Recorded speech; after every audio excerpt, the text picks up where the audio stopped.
Hi there, and welcome back to the Hub of Junior Golf Podcast. I'm Ryan Burr, joined as always by the founder of the Junior Golf Hub, Roger Nick. Roger, got to start off, big trip for you over the pond, heading to Ireland. Boy, it doesn't get much better than that for golf. You're going to get to play a little while you're there? I'm hoping so. I'm going to take the sticks anyway. With sticks we'll travel, right? So I think I'll play Mount Juliet is one of the locations I'm going. So that's going to be pretty fun. Meeting with some academy members there and talking about PDI. So I'm excited about that. Awesome. Certainly, the fall season for collegiate golf just about completely wrapped up. Now, those student athletes become students, through obviously finals and into Christmas break, and then right back at it. Start training as soon as kids get back to school, and we'll start seeing events as early as February 1st. So college golf is in that position.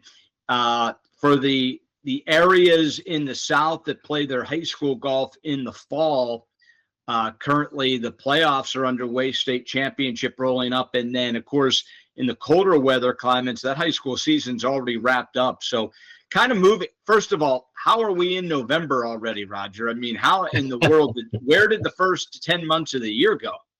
I know, man. It's so busy, and everyone's so busy. I mean, think about you guys. I mean, here we are at the NB3 National Championship already. I mean, that was like, weren't we just talking about getting started in January? I mean, Yeah. it's Uh, crazy. yeah, so indeed, 300 kids, 150 boys, 150 girls, all heading to the Junior Golf Hub, Notificated the third Junior Golf National Championship at Kashada. Be televised on Golf Channel December 17th and 18th. So certainly that's something to look forward to. And man, unbelievable talent this year. Was looking at some of the players there, number one in their age group, pretty much up and down on the men's and women's roster or girls rosters at Kashada. So yeah, it will be interesting. I'm sure there'll be a lot of college coaches there checking things out. Certainly looking forward to seeing these kids exposed to PDI, having an opportunity to go through that program, and as a great opportunity for them to get better, Roger. Yeah, no doubt. We're excited about it. I mean, we've got a full team that's going to be there, and again, collecting information and data on these players and giving some feedback to the players, and hopefully that's going to help them understand a little bit more about their game and what they need to do to keep improving. So, great field this year, as always. It was a joy watching. I think it was the Bobby Jones Cup. Brendan Yeah. Valdez, who's past champion there. So, great to see his gaming mature and top three, I think, on the PGAU this year. So Yeah. really exciting. So obviously what you guys are doing are helping players reach their ultimate potential. So really fun to be there.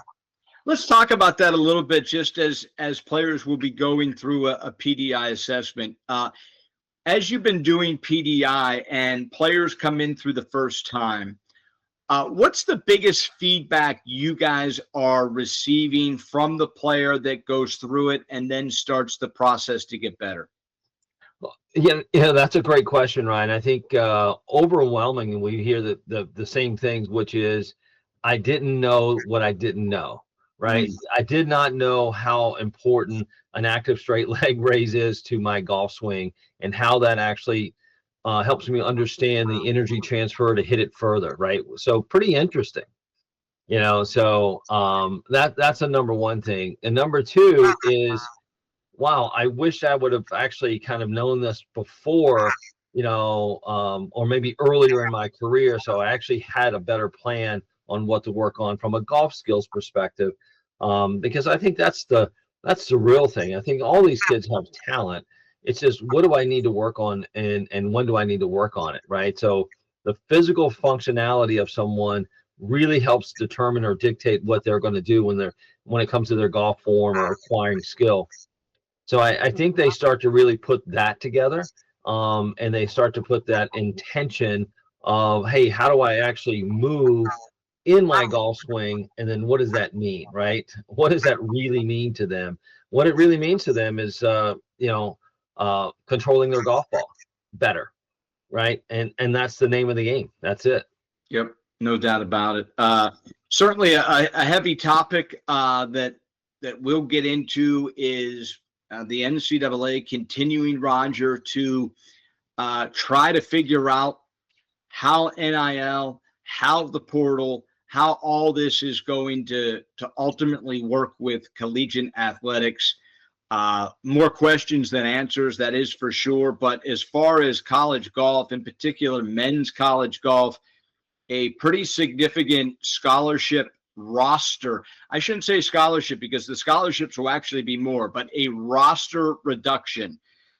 There are some state schools that have the luxury of taking 14, 15 players, redshirting players, putting them through the program, getting them to produce in years 3, 4, and 5. Boy, that's almost seemingly going to be a thing of the past, Roger. SEC's talking about 8 roster spots. That's all you can carry. How do you think that impacts the sport?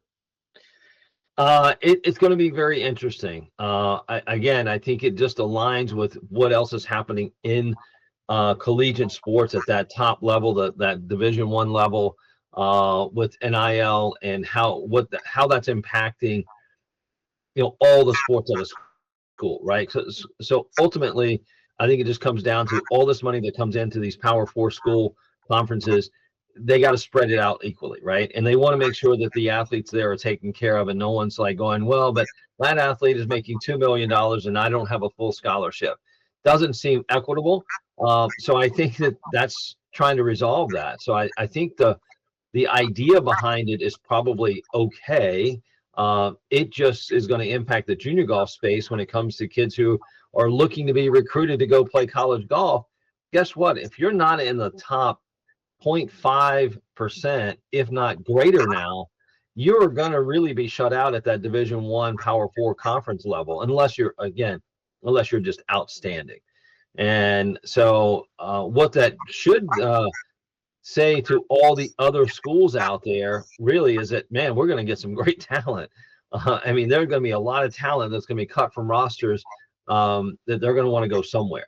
And I kind of lean towards the other side of this coin, which is now from a school perspective, getting heads in beds and making sure that these student athletes are coming into their schools and want to be at the right schools.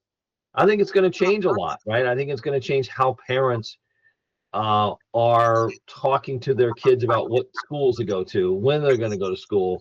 I think it's going to have a pretty tremendous trickle down effect of, we may see more kids who opt not to go to college to play college golf, but just go to school and work on playing golf as their profession. And what do you think about the idea that a coach needs to go and tell a player that he recruited to the school, told the family that he recruited them to the school, that they can no longer play golf at that university? They can stay, quit golf, but there's not going to be a roster spot for them. I'm a little surprised there is not some sort of grandfathering in or something. I mean, how would you feel, Roger, if your son was going into his senior year at a school and was told that he didn't have a spot on the team anymore? That would be tough. Definitely would be a tough life lesson to learn, which is nothing's guaranteed, right?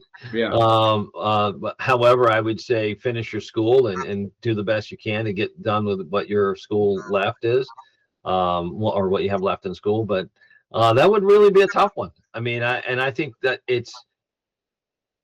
I don't know if this is happening because of the NIL. I don't know if this is happening because of the changes in the PGA Tour, and how the PGA Tour is, limiting and changing, constantly about how many players they're going to have and what their makeup is going to be. But either way, it's a tough conversation that a coach is going to have. And with that, we welcome in the head coach of the SMU men's golf team, Chris Parra. Coach, thanks so much for joining us. I know it's early out in Colorado, so we appreciate you getting up with us. Just continuing our conversation of college golf right now, and certainly kind of the fall season ending into the holidays and then getting ready for a busy spring.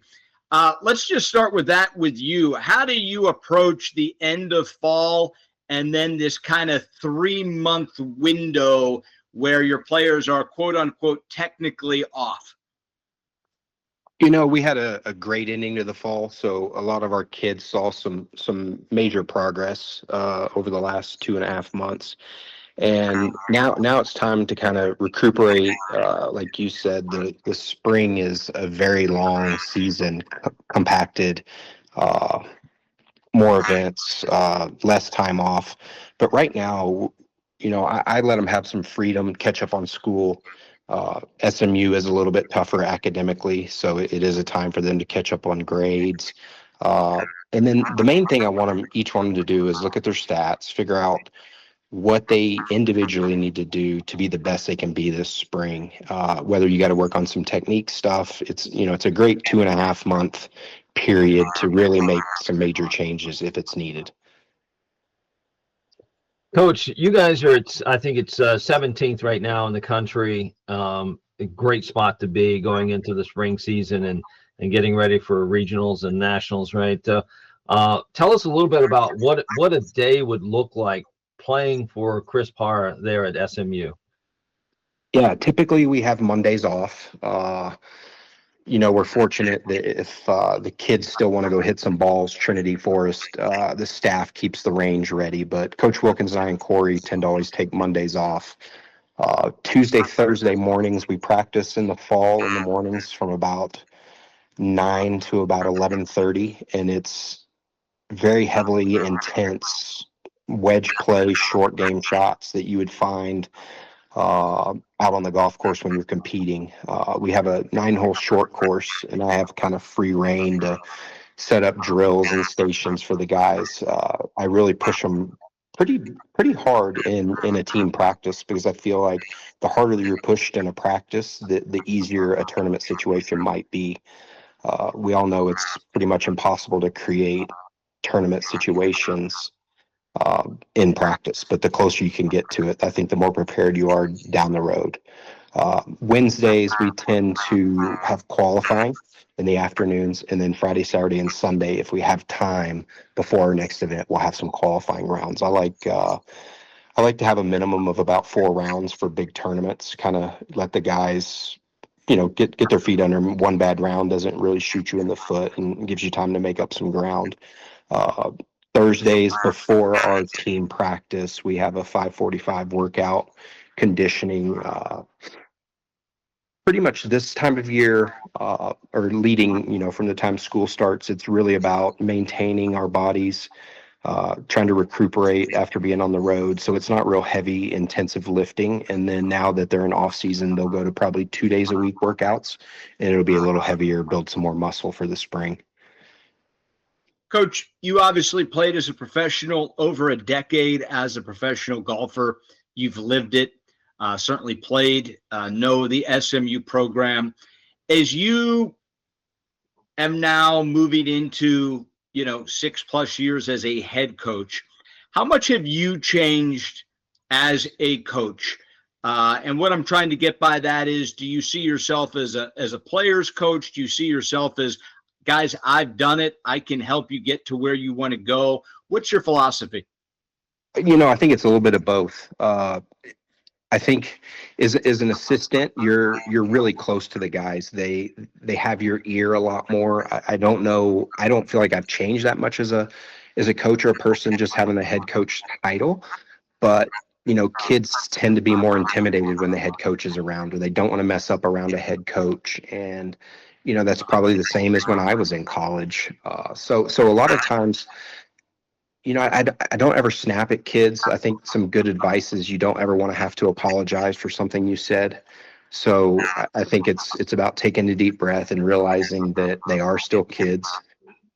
Even in my career, there were times that you 3-putted. You're not trying to 3-putt, right? You're not trying to miss a green with a wedge. But when you see 4 or 5 kids continue to do it over and over in the round, it ekes on you. But I sit back and, I tell my associates that I work with that, hey, we know they didn't mean to, but we got to figure out a way to minimize these mistakes going forward, because it's the little mistakes that keep you from being a top 10 team in the country or a top 5 team. Uh, those teams tend to three putt a lot less and hit their wedges closer and get up and down more often. So, you know, and a lot of the stuff I use is stuff I learned from Cameron McCormick or Gio Valiente, one of the greatest sports psychs I think out there. Uh, and then a lot of my putting stuff comes from Dave Stockton Sr. And so I do feel like I can carry a lot into these guys that it took me 15 years to learn as a professional and give it to them in 4 years. Well, that's very helpful for a player to know. I mean, that's got to be part of the success there and why players want to come and play for you. So that's kudos to you and wanting to impart that. So, Coach, Ryan and I were just talking about the roster changes and what the NCAA is doing now with maybe limiting the roster spots for the Power Four or the NCAA Division I programs. What is that going to do for your program? I think the main thing it's going to do is I think place a lot of kids maybe where they should be playing so they can actually get some playing time. I would think every top 50 school around the country, there might be 2 to 3 players on every team that really, they may play a couple individual events. They just don't get enough playing time. And at the end of the day, if you really want to have a chance at that next level, it's about playing time, no matter where you are. It is a little tricky because obviously NCAA still hasn't fully voted on it, I guess. And they're going to throw it at us. And I think we have signing day coming up in about 12, 13 days. So, I mean, there might be some schools that sign 2, 3, 4 kids, and then the ruling comes down and you just have to let some kids go. They put it in our plate. I don't love that, but I mean, we're prepared to do some of the hard things. I talked a little bit at the beginning of the year. There's a potential that 1 or 2 guys might have to move on. I think most of my guys that move on would stay in school because the education and the degree from SMU is such a good degree. But overall, yeah, it's putting coaches and schools in very tough situations right now. But when you do have 8 to 9 players, it does make it a lot more manageable. You're not leaving as many guys at home every week. You're able to probably give each guy a little more attention because, like I've told Ryan before at dinner one night, that my goal is to make my 10 guy and give him as much information as my number 1 guy. I don't like leaving a guy behind. If I bring in a kid as a recruit or my associates, we bring in kids as recruits, our goal is to help them reach their full potential as well, even if they're not playing. I know at some of these really big schools, if a coach brings you in, you're 3, 4, 5 guy and you're not playing well and you're moved to the back of the bus, it's unfortunate. I mean, they kind of move them on. At SMU, I feel like I shouldn't do that, and I don't want to do that. So let's just go for the intents and purposes of this, that each of the top 50 schools have to let 2 kids go. That's obviously 100 players that would have signed with a top 50 school in America. I think the reality is if you are a player coming from junior golf that signed with a top 50 school, you're a hell of a junior player. I think we could all agree that. Now, for whatever reason, it didn't work in college yet, but 100 players, Coach, that go into the portal that were top 50 schools, I mean, my math says this is going to affect the junior golf recruiting crop way more than it is anything else, because let's take SMU and say you have an AJGA All-American or some of the other ACC schools now that SMU's in the ACC, Florida State, carrying 12, 13 players, first team All-Americans that don't make it, that get cut. How attractive is that going to be for a school outside the top 50 to go get a player that they've never had a chance at, compared to going back into the junior golf pool and pulling a similar player to their past? Yeah, I mean, as a seasoned veteran in college, if you call them seasoned, being 20, 21 years old, I mean, they've seen a lot more in life than a 16, 17-year-old coming off the AJGA and out of high school. So, I think it's going to really help some of these schools ranked 100 to 120 because they're going to add a kid possibly that was a former AJJ All-American and just hasn't cut it maybe at the school he's in currently. So you could see a lot of these smaller schools start to step up. Yeah, I think that's going to be a benefit to the smaller schools, and I think maybe to the junior golfer, is that going to give them, to your point, more opportunity to play right out of high school at a maybe lower tier, program. So I do think there's going to be some trickle down benefit, potentially that, the aspirations of going to play at SMU or BC or Florida State may not be the realistic pathway now for a junior golfer, but actually go into, maybe, to your point, a more realistic place to go play golf to get better. One of the things I think about there is this just more alignment with what's happening at the top level of golf or the professional level of golf? And Coach, I know it's hard to, there's no crystal ball here, but I'm just looking at this from a junior golf space standpoint, and a golfer myself is, the rich get richer, right? So you're now getting, the PGA Tour restructuring their whole, what they're going to do and who's going to make the PGA Tour and who's not. And now down to Division I golf, that you're limiting roster spots, and clearly you're going to get the best players, I think, in the best schools in the best places, which is great, which is great for those players. But is it just money? Is it a money thing for all the schools? Is it a money thing for the future of golf? Give us a little perspective on what you're thinking there. I'm not 100% sure. Like you said, there's no crystal ball, but I think the revenue sharing number that NCAAs has been talking about or throwing around, I think it's only feasible, with all the teams cutting their numbers down. They've obviously done some research. We know football has, 20, 30 walk-ons that really never see the light of day. And many other sports, in the same realm, not as many players. And then, at SMU, we've got 5 guys playing either the PGA Tour or Live Golf right now, and they're young. I mean, Harry Higgs is one of the older guys from SMU that's out there, and he's not that old. And then you got Mac and Noah and Austin Smotherman that have just been out there a year or 2 years or about to be a rookie. And, they're talking about cutting the field sizes again. I mean, that kind of affects those guys if they don't get off to that hot start. Like, Mac Meisner was a rookie last year and he barely even got to play the West Coast swing. And here, he earned his PGA Tour card, and you play 2 out of the first 12 events. It's like, wow, I'm so far behind the 8 ball. How do I catch up? I really don't want something like that to happen to college. Like you said, I do think the top 50, 60, 70 players in the junior rankings will still earn their spots on top 50 teams. My worry is that there are some kids that want a different education than their skill level might put them on one of those teams. So, I suspect that maybe even some of the club teams at some of these good schools will even be phenomenal. I've had, in my career, probably 20 kids that have come to SMU that wanted to come to SMU to play golf, but just weren't the material. And then several of them played the club team. And I think the SMU club team's maybe number 3 in the nation, because they still want that education, right? At the end of the day, right. That's probably the most important thing, because you need that to fall back on. We know professional sports, it's diabolical to try and get out there, and how many kids really make it. But if you have that education and degree to fall back on, that's a great thing.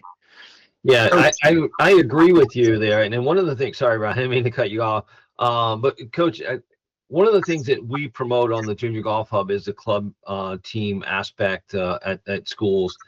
And you just alluded to something that I think, we try to promote also in our Junior Golf Academy, which is, if you're going to, we want golfers to strive to go to the best school they can get into.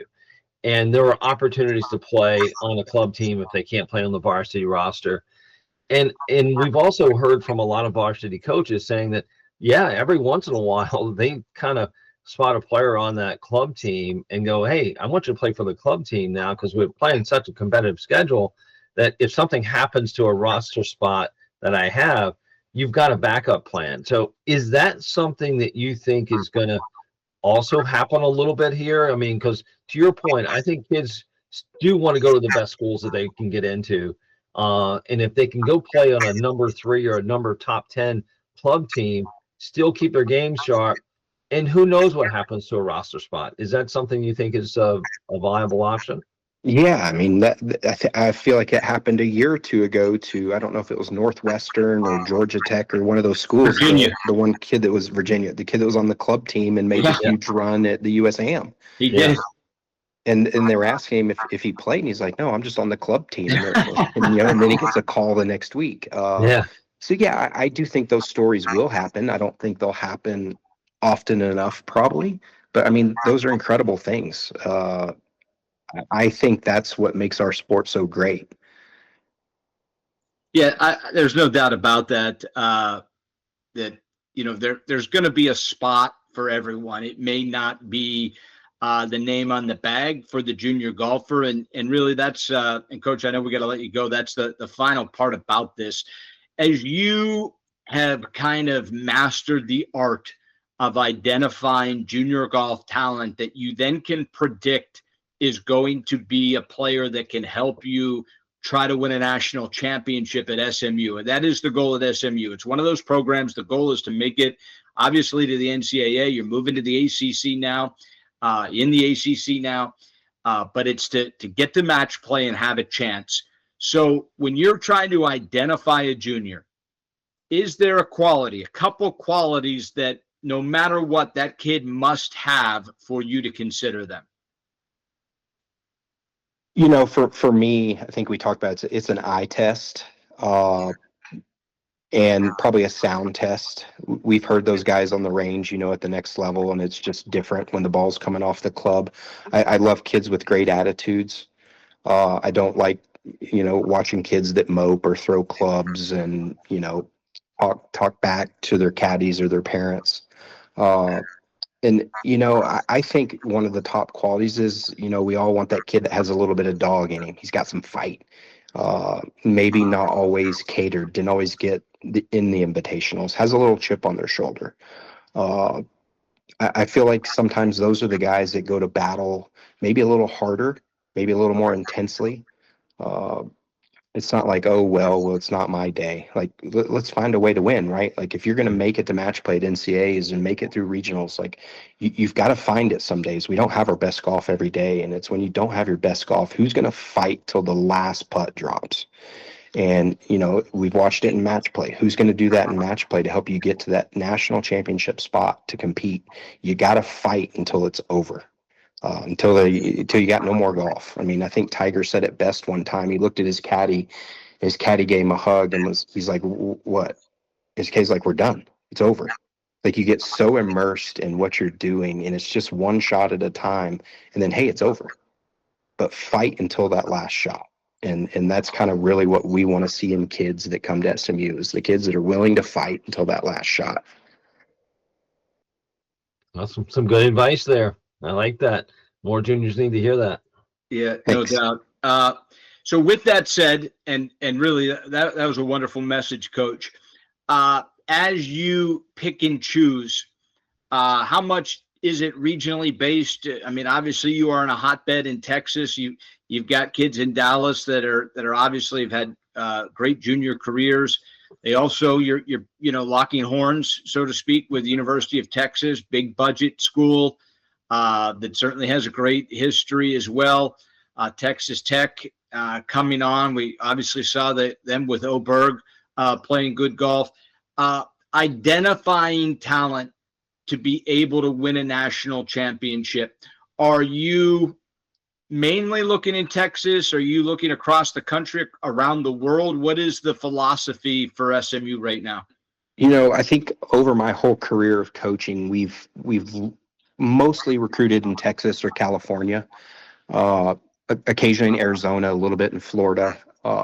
It's, in Dallas, you can golf almost 300 days a year. And it's nothing against the North, but you get kids up in Ohio that are so used to only playing golf 5 or 6 months out of the year to come down to Texas, and now you're golfing 10 months out of the year. Does their body hold up? That is something that, and with Texas being so big, there are so many kids. But no, we're pretty much, in the South, and we recruit in the South that the kids are used to playing all the time in the heat. I mean, it's hot in August when we start back to school in September. But then we're used to it when we go play in Arizona State's tournament when it's 101 in April. My guys want to wear shorts, but, but yeah, I would say I'm open to kind of recruiting everywhere. We haven't recruited heavily international. I do have 2 international players actually signing in a couple weeks. They're, I think, going to be superstars one day.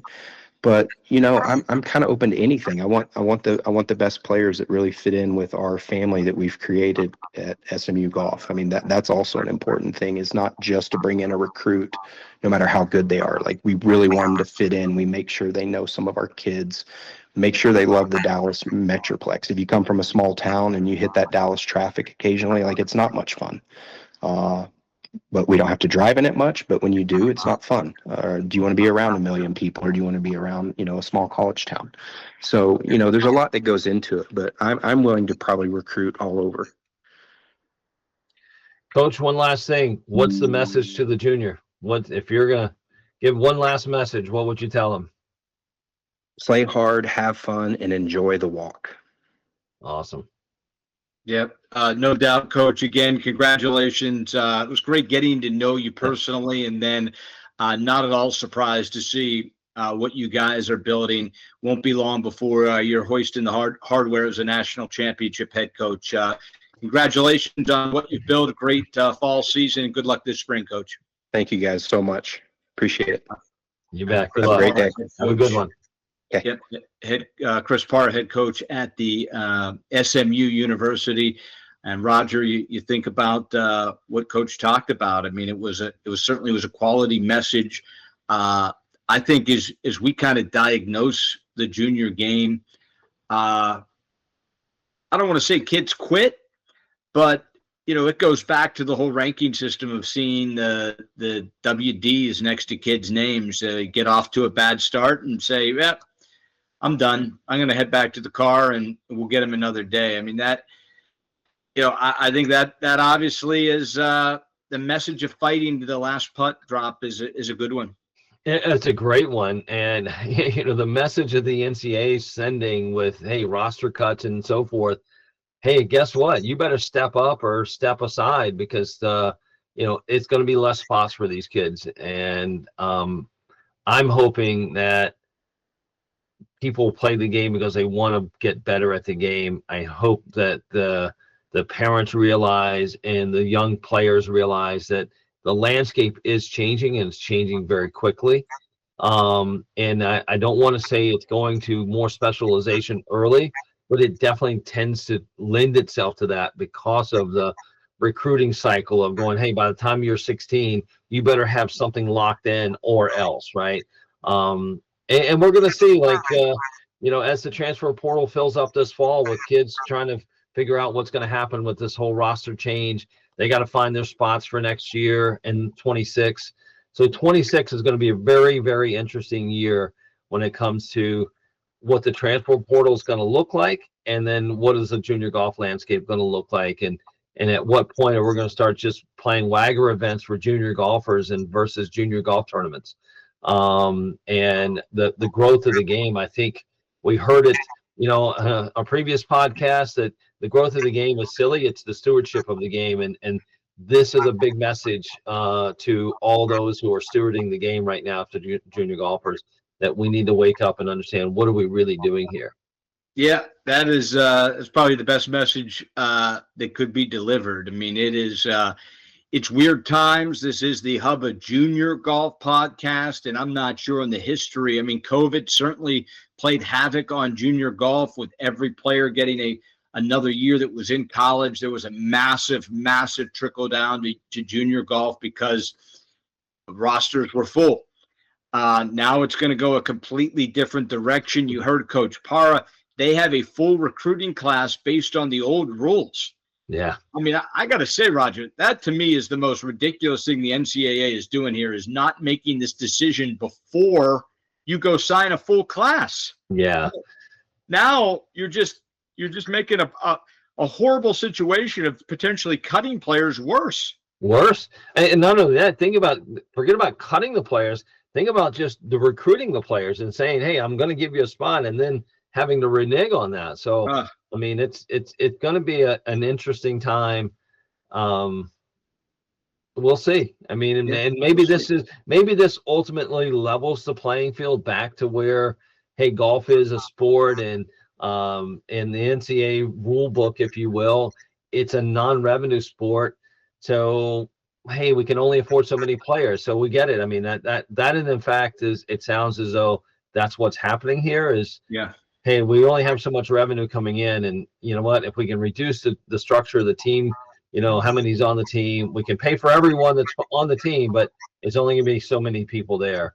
You know, he alluded to, you know, the, you know, practice squads or, you know, college football teams on Power 4 conferences. Your football teams are so large. I mean, they got practice squads, you know, kids are getting scholarship and getting NIL money on practice squads. And it's necessary because guess what? They're starters. They don't want to get hurt. Yeah. So they have to practice against someone without having, you know, this idea of getting hurt. But so it is just a massive amounts of money going into college sports. Colleges have grown tremendously because of it. So there are benefits all the way around. And I think COVID really highlighted the fact that education is wherever you are, right? I mean, schools grew because they could go online, and you know, more schools now, more kids now are getting educated online, and that opportunity. So they don't even have to be on a campus anywhere. So somewhere down the line, somebody's going to go, hey, college can look different than it is today, and it doesn't have to be have to go to school to get an education to play golf or play any sport for that matter. I think it's coming. I think it's going to be here before we know it.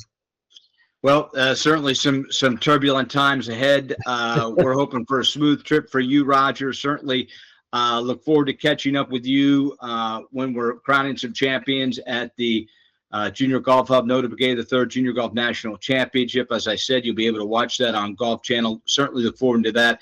Certainly look forward to hearing about your trip, Roger. Big things are coming our way in December.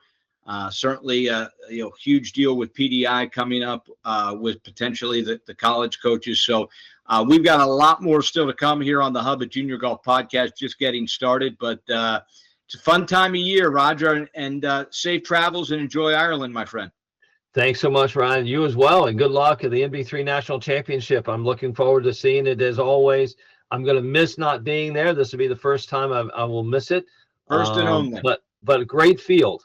Right, great field. Great field. So it's always first fun and to only. see. You guys are well represented, so look forward to catching up with your entire team. And as I said, I'm sure you will enjoy Ireland to its fullest, Roger. So safe trip there. For our director and producer, Michael Nick, for Roger Nick, I'm Ryan Burr saying until next time. We'll see you real soon on the Hub of Junior Golf Podcast.